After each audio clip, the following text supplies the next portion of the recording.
السلام علیکم عزیز طلباء و طالبات، میں آپ کے سامنے غلام جعفر پنجاب کالج عبدالحکیم کے شعبہ اردو سے آپ سے مخاطب ہوں۔ آج کے لیکچر میں ہم فیض احمد فیض کے حصہ غزل میں سے غزل گو شاعر فیض احمد فیض کی غزل کا متن پڑھیں گے اور ان کے اشعار کی تشریح کریں گے۔ فیض احمد فیض کی پہلی غزل کا جو متن ہے وہ سن لیں کہ کیونکہ ہم نے جو فیض احمد فیض کا تعارف تھا اور ان کے جو شعری موضوعات تھے وہ ہم نے پہلے لیکچر میں پڑھے تھے، تو سنیے یہ پہلی غزل کا متن کیا ہے۔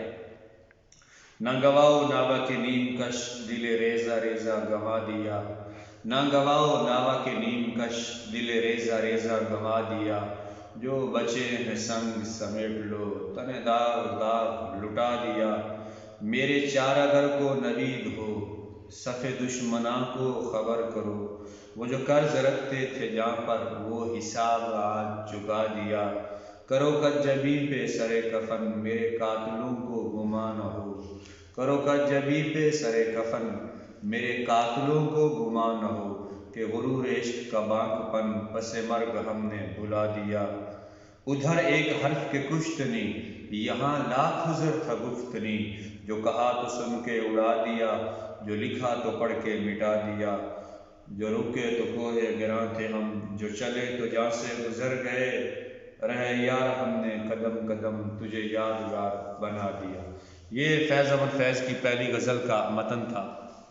اب ہم اشعار کے مفہوم اور تشریح کی طرف آتے ہیں۔ وہ دیکھیے پہلا شعر جو ہے وہ فیض احمد فیض کا کہ اپنے مخاطب اے مخاطب، یعنی اپنے اس سے مخاطب ہے کہ اے مخاطب اپنے اد کھینچے ہوئے نشتر میرے پاش پاش دل پر ضائع مت کرو، جو پتھر باقی بچ گئے ہیں انہیں سمیٹ لو، کیونکہ میں اپنا زخموں سے چور بدن قربان کر چکا ہوں۔ عزیز طلبہ، سب سے پہلے جو ہے یعنی فیض کی شاعری کو سمجھنے کے لیے، ان کی سوچ اور فکر کو سمجھنے کے لیے پہلا لیکچر آپ کے لیے سننا ضروری ہے، کیونکہ اگر آپ فیض کا جو پہلا لیکچر ہے وہ سن لیں گے تو آپ کو فیض کی مجموعی طور پر شاعری اور جو شعری موضوعات ہیں وہ آپ کے سامنے ہوں گے، تو ان کے پس منظر میں ان اشعار کو آپ اچھی طرح سمجھ سکتے ہیں۔ فیض احمد فیض چونکہ ایک نظریاتی شاعر ہیں، ایک انقلابی شاعر ہیں، اور جنہوں نے اپنے ایک نظریے کو پروان چڑھانے کے لیے ایک نظریے پہ کام کیا ہے، ایک اس معاشرے میں بہتری کے لیے جو وہ سمجھتے تھے انہوں نے اس کے لیے کام کیا ہے، اور جب بھی کوئی آدمی وہ معاشرے میں بہتری کے لیے کام کرتا ہے تو کچھ نہ کچھ رکاوٹوں کا سلسلہ شروع ہو جاتا ہے، کچھ دوست بنتے ہیں تو کچھ دشمن بنتے ہیں، اور فیض کا جو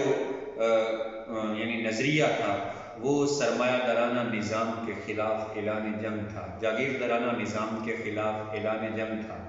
اور اس وقت جو حکمران تھے فیض کے زمانے کے، ان کے ساتھ چونکہ وہ جو ان کا طرز حکمرانی تھا اس پہ بھی شدید اختلافات کی وجہ سے فیض کو کیا ہوا ہے کہ مشکلات کا سامنا کرنا پڑا ہے۔ دیکھیے یہ جو غزل ہے یہ مسلسل غزل بھی ہے، اور یعنی چونکہ اس میں ایک ہی مضمون ہے اور اس کے ہر شعر کا داخلی و خارجی مفہوم ہے کہ آپ فیض کے نظریات کے پس منظر میں پڑھیں گے تو اور غزل کے پس منظر میں پڑھیں گے تو اس کا اور، لیکن مجموعی طور پر جو رنگ غالب ہے وہ فیض کا اپنا ذاتی نظریہ اس میں ہے۔ تو یہ دیکھیے کہ اے مخاطب، فیض کہتے ہیں کہ مجھے مزید تکالیف پہنچانے کے لیے آپ کے پاس جو پتھر پڑے ہیں مارنے کے لیے اور جو تیر ہیں وہ اب مزید ضائع مت کریں، کیونکہ میرا بدن جو ہے وہ جسموں سے اور زخموں سے چور چور ہو چکا ہے، میرا جسم زخموں سے چور چور ہو چکا ہے، میں تھک چکا ہوں ظلم اور مصائب اور تکالیف سہتے سہتے، اب تو میں یعنی ایک زندہ لاش بن چکا ہوں، اور مزید یعنی اب مجھے مرے ہوئے کو کیا مارنا ہے، تو بہتر یہ ہے کہ آپ اپنے جو تیر ہے اور جو پتھر ہے جو میرے مارنے کے لیے آپ نے اکٹھے کر رکھے ہیں، آپ اس کو سمیٹ لیں، آپ اس کو اب اپنے پاس رکھیں، محفوظ کر لیں، وہ کہیں اور کام آئیں گے، کیونکہ میں نے تو کیا کہ میرا بدن جو ہے وہ زخموں سے چور چور ہو چکا ہے، میں مساج سے تھک چکا ہوں،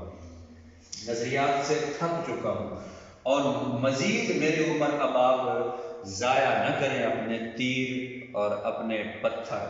جو بچے ہیں انہیں سمیٹ لو، کیونکہ میں نے اپنا زخم جو ہے وہ چور چور کر دیا ہے۔ میں نے بتایا ہے کہ فیض کا جو سوشلزم اور کمیونزم کا جو ایک نظریہ تھا، اور اس کے کمیونزم اور سوشلزم کے دائی بھی کہا جاتا ہے فیض کو، اور مبلغ بھی کہا جاتا ہے، تو فیض نے اس کے لیے کام کرتے کرتے کرتے جب بے انتہا تکالیف کا سامنا کرنا پڑا، تو اس پس منظر میں تھک ہار کر فیض نے کہا کہ اب میں مر چکا ہوں۔ یعنی یوں ہے کہ ایک بندہ جو ہے وہ اپنے حالات زندگی اس شعر میں یوں سمجھے بتا رہا ہے کہ میں اب تھک چکا ہوں اپنے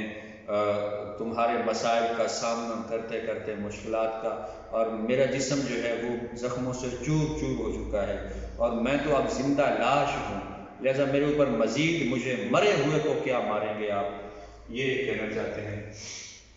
اور کہنا چاہتے ہیں کہ اپنے ساتھ جو تیر اور پتھر ہے وہ سمیٹ لو۔ حوالہ جات میں دیکھیے کہ یہ سعادت لکھی ہے قسمت میں کس کی، دیکھیے یہ سعادت لکھی ہے قسمت میں کس کی، دیکھیے ہوں گرفتہ ایک میں ہوں اور خنجر سینکڑوں۔ میں نے جیسے بتایا کہ جب کوئی انسان کوئی انقلاب کی طرف جاتا ہے تو انقلاب پھولوں کی سیج نہیں ہے، اس کے لیے آپ کو کانٹوں پہ چلنا پڑتا ہے۔ دل میں لاکھوں زخم ہیں، دل میں لاکھوں زخم ہیں، زخموں میں لاکھوں تیر ہیں، اب میری حالت یہ ہے زندہ ہوں نہ مردوں میں ہوں۔ یہ تھا فیض کا پہلا شعر۔ دوسرے شعر کا مفہوم دیکھیے، میرے چارہ کو نوید ہو، صف دشمناں کو خبر کرو، وہ جو قرض رکھتے تھے جہاں پر وہ حساب آپ چکا دیا، میرے طبیب کو یہ خوشخبری سناؤ اور دشمنوں کو نوید دو کہ میں نے موت کی آغوش میں جا کر جان کے قرض کا حساب چکتا کر دیا ہے۔ ایک طرح سے یہ فیض کا یہ شعر جو ہے وہ فیض کی وصیت ہے۔ جاتے جاتے فیض کیا کر رہے ہیں؟ وصیت کر رہے ہیں۔ دیکھیں انسان کے جب کوئی نظریہ اور کسی نظریے پہ کام کرتا ہے، اور یعنی کوئی انقلابی شخص، تو اس کے کیا ہوتے ہیں؟ دوست بھی بنتے ہیں کچھ، اور زیادہ دشمن بنتے ہیں۔ یعنی اگر یہ دیکھ لیں تو یہ انبیاء سے یہ سلسلہ شروع ہوا ہے کہ جب انہوں نے لا الہ الا اللہ کی دعوت دی ہے تو اس میں ان کے پرائے دوست بھی بنے ہیں اور اپنے دشمن بھی بنے ہیں، تو یہ سلسلہ ابتدا سے چلتا آیا ہے۔ اب یہ طبیب کو خوشخبری کیسے سنا دو؟ وہ جو چارہ گر تھے، وہ جو فیض کے دوست تھے، فیض کے ہم خیال تھے، وہ جو یعنی فیض کے دوست کہہ رہے، ہم خیال تو نہیں کہہ سکتے، وہ کیا کہتے تھے؟ فیض کو سمجھایا کرتے تھے کہ دیکھیں حکمرانوں سے ٹکر لینا اور ریاست سے ٹکرانا، ریاست سے تو کیا بلکہ اس وقت کے جو حکمران تھے ان سے ٹکرانا، یہ آپ کی بس کی بات نہیں ہے، آپ اس بات کو رہنے دیں۔ تو وہ یعنی کیا کرتے تھے؟ جب فیض کو کیا یعنی ایک سہارا دیا کرتے تھے، ان کو بھی خوشخبری سنا دو، فیض یہ کہتے ہیں، یعنی یوں سمجھیں جیسے کوئی دکھی کا کوئی سہارا بنتا ہے یا کسی مریض کا کوئی علاج کرتا ہے، تو ان کو بھی اور دشمنوں کو بھی نوید دو کہ اب وہ جو آپ کا دشمن یعنی فیض تھا، اب وہ مزید دشمنی کی ضرورت نہیں ہے۔ کیوں؟ کیونکہ اس نے موت کی آغوش میں چلے گئے۔ اسی لیے کہا کہ یہ جاتے جاتے بھی یہ وصیت ہے، یوں سمجھے آخری زندگی ہے، زندگی کے آخری ایام میں یہ ہے کہ جاتے جاتے دشمنوں کو بھی کہہ رہے ہیں کہ ان کو بھی بتا دو، اور دوستوں کو بھی خبردار کر دو، ان کو بھی بتا دو کہ آج فیض کیا موت کی آغوش میں جا رہا ہے۔ اور وہ جو اپنی جہاں پر قرض رکھتے تھے، جہاں پر قرض کیا ہوتا ہے، یعنی یہ دیکھیں کہ معاشرے میں ایک انسان جو ہے اور انقلابی شخص، وہ جب معاشرے کے اندر یعنی مختلف ناہمواریاں دیکھتا ہے اور عدم مساوات معاشرے میں دیکھتا ہے، تو وہ سمجھتے ہیں کہ اب اس کو مساوات میں بدلنا اور ان ناہمواریوں کو ختم کرنا یہ میرے ذمے ہے اور یہ میری جان کے اوپر قرض ہے۔ تو فیض کی بھی یہی سوچ تھی کہ معاشرے کے اندر سے سرمایہ دارانہ اور جاگیردارانہ نظام ختم ہو، تو اس کے لیے فیض اس کو اپنی جان پر قرض سمجھتے تھے، اور اس کے لیے پھر حکمرانوں سے اور بڑے بڑے جاگیرداروں سے ٹکرانا پڑا۔ تو اس میں وہ کہہ رہے ہیں کہ اب دوستوں کو بھی کہ اب فیض کیا ہے، وہ موت کی آغوش میں جا رہا ہے، اب مزید انہیں دشمنوں کو مزید دشمنی نہیں کرنا پڑے گی، مزید میرے خلاف منصوبہ سازی نہیں کرنا پڑے گی، اور دوستوں کو بھی بتا دو کہ اب مزید آپ کو جو ہے وہ میں تکالیف میں نہیں ڈال سکتا، مزید آپ کو مجھے بار بار سمجھانے اور سہارے کی ضرورت نہیں ہوگی۔ اچھا، اس میں دو باتیں، اس میں یہ بھی کہا جاتا ہے کہ یہ ان کے دوست جو ہے میاں افتخار الدین کا، وہ جو ہم خیال تھے بلکہ سرپرست تھے فیض کے، قریبی مسلم لیگ کی صف اول کے ممبر تھے، ان کا بھی کہا جاتا ہے، فیض کا بھی مرثیہ کہا جاتا ہے۔ کیونکہ یہ لوگ جو ہوتے ہیں نا، یہ لوگ ان کا کیا نظریہ ہوتا ہے؟ ان کا نظریہ یہ ہوتا ہے کہ خون دل دے کے نکھاریں گے رخ برگ گلاب، ہم نے گلشن کے تحفظ کی قسم کھائی ہے۔ یہ اس گلشن کی یعنی اپنے ملک اور اس ملت کی تحفظ کی یعنی یہ اپنی جان پر ذمہ داری سمجھتے ہیں۔ کھیل کوئی نہ عمر بھر کھیلے، ہم جو کھیلے تو جان پر کھیلے، یہ تھا فیض کا دوسرا شعر۔ اب آتے ہیں فیض کے تیسرے شعر کی جانب۔ تیسرا شعر کچھ اس طرح ہے کہ کرو کجبی پہ سرے کفن میرے قاتلوں کو گمان نہ ہو، کرو کجبی پہ سرے کفن میرے قاتلوں کو گمان نہ ہو، کہ غرور عشق کا بانگ پن پس مرگ ہم نے بلا دیا۔ اے دوستو، میرے مرنے کے بعد کفن جو ہے اس پیشانی پر سے وہ تھوڑا سا ٹیڑھا کر دینا، تاکہ میرے مرنے کے بعد قاتلوں کو یہ گمان نہ ہو کہ عشق کا بانگ پن ہم نے بلا دیا ہے۔ دیکھیں، ایک تو یہ ہے کہ دستار جو ہے وہ علامت ہوتی ہے عزت کی، اور بڑے لوگ جو تھے ہمارے یعنی اس ملک پاکستان میں بھی اور ایشیا میں بھی، جو سرمایہ دار اور جاگیردار یا بڑے علاقائی طور پر یا خاندانی طور پر جو بڑے ہیں، وہ ایک پگڑی پہنتے تھے جس کا ترا اوپر نکلا ہوتا تھا، اور وہ ان کے بڑے ہونے کی علامت تھی۔ فیض یہ کہہ رہے ہیں کہ اور ویسے بھی یعنی وہ ترا اور وہ زندہ آدمی کے اوپر ہوتا ہے، تو فیض کہہ رہے ہیں کہ جب میں مر جاؤں، یعنی زندگی میں تو ان میں جو بڑا پن تھا وہ تو اپنے نظریے کی وجہ سے رہا،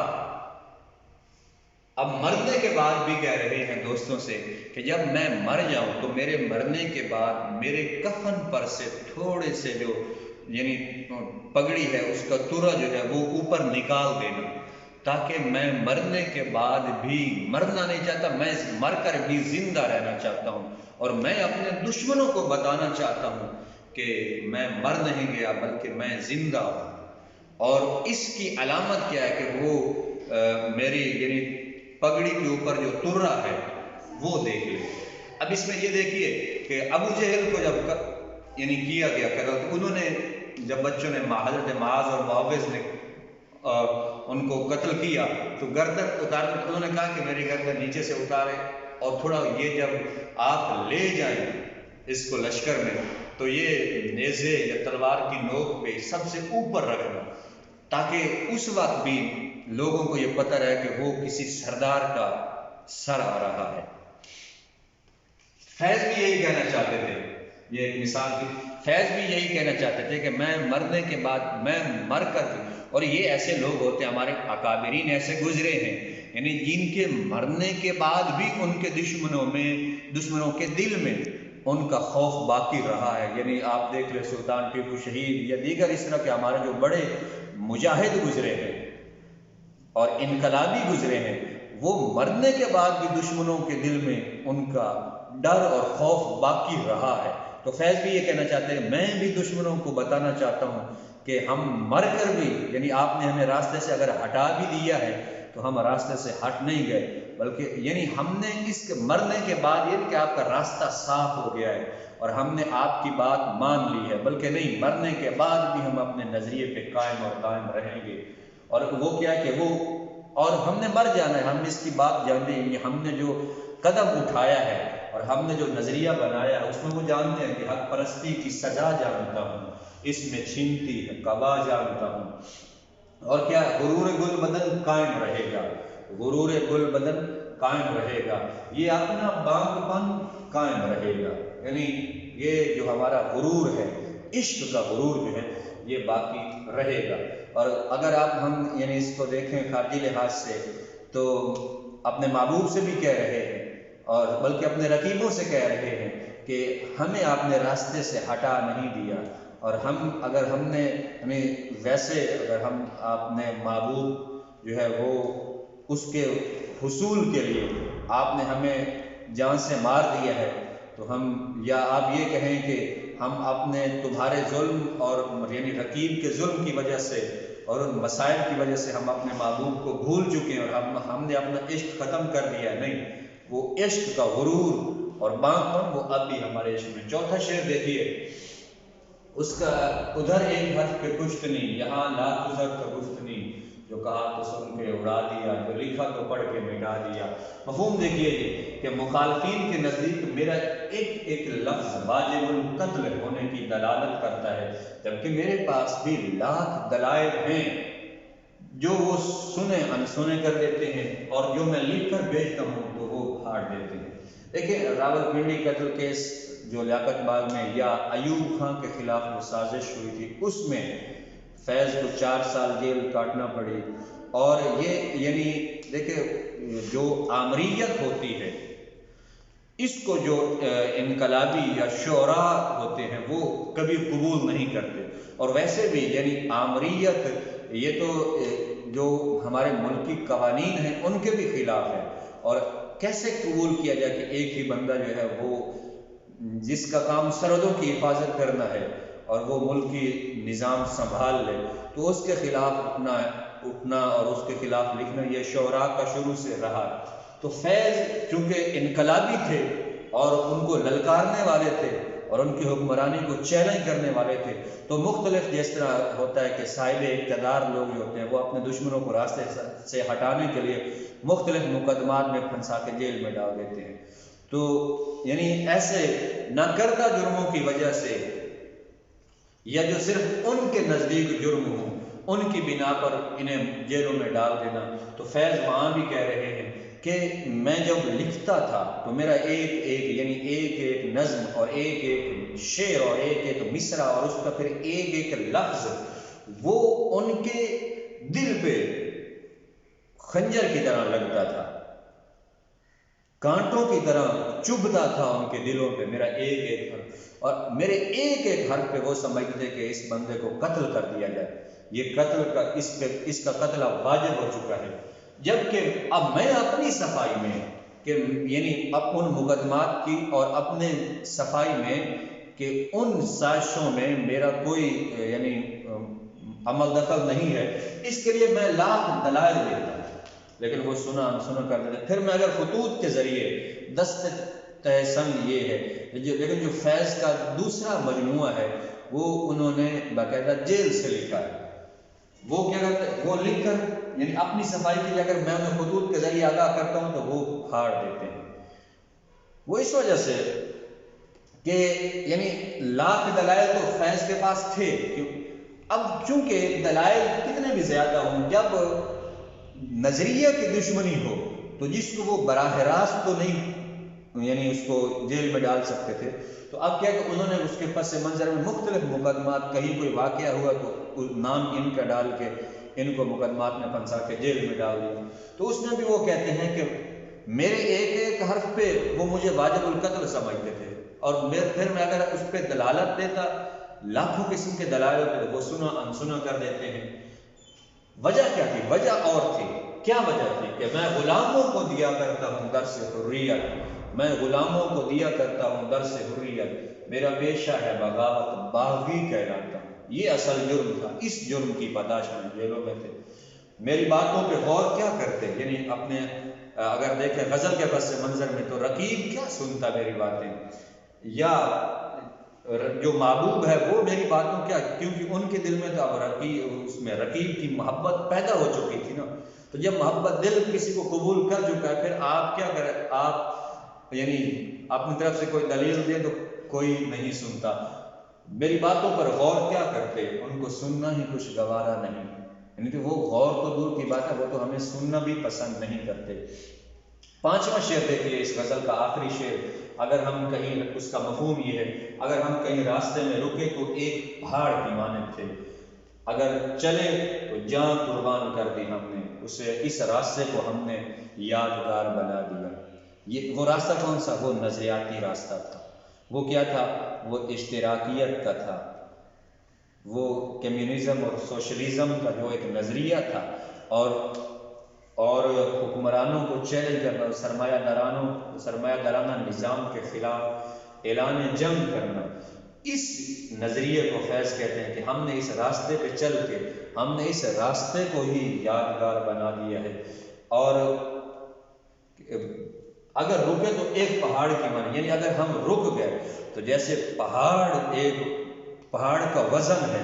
اور اس کا بوجھ ہے، ہم اپنے رقیب پہ